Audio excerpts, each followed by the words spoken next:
দেওয়ার পদ্ধতিটা কি, মানে সালামের শব্দটা, বিশুদ্ধ শব্দটা কি, এটা আমরা জানবো। পাশাপাশি আমরা জানবো পূর্ণাঙ্গ সালাম কি।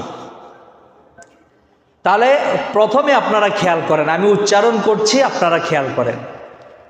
আসসালামু আলাইকুম ওয়া রাহমাতুল্লাহি ওয়া বারাকাতুহু। এটা হচ্ছে কি পূর্ণাঙ্গ সালাম এবং বিশুদ্ধ উচ্চারণ।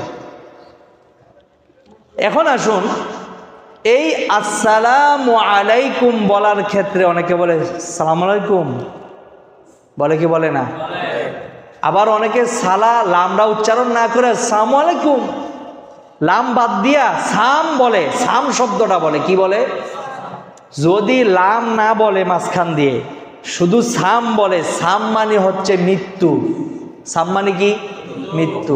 তার মানে আমি যদি বলি সালামু আলাইকুম, তার মানে অর্থ হলো কি, তোমার প্রতি তাড়াতাড়ি মৃত্যু বর্ষিত হোক।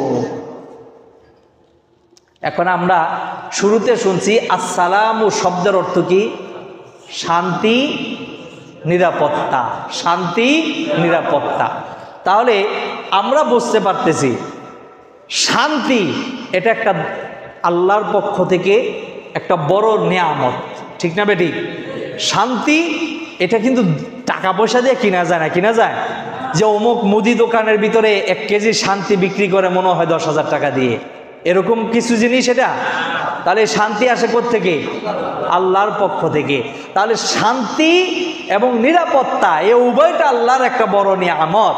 আর এই নিয়ামতটা আল্লাহ রাব্বুল আলামিন মুসলমানদেরকে দান করছেন স্পেশাল ভাবে, এবং একজন মুসলমান অপর মুসলমানের জন্য এই শান্তি ও নিরাপত্তার দোয়া করা, এটা সবসময় যেন সে যতবার মনে চায় ততবার দৈনিক করতে পারে, সেটার বড় একটা পদ্ধতি হচ্ছে সালাম। বলেন সুবহানাল্লাহ।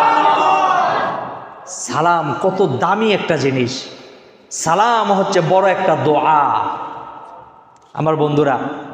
তাহলে সালাম শব্দটা বিশুদ্ধভাবে শিখতে হবে, যেহেতু এটা একটা দোয়া। আমি আপনি যদি সালামু আলাইকুম বলি, তাহলে কিন্তু দোয়ার বদলতে কি হয়ে যাবে? বদদোয়া হয়ে যাবে।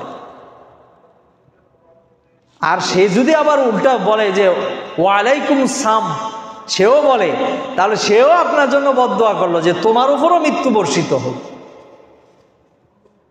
এই জন্য আমার ভাইরা, ইসলামটা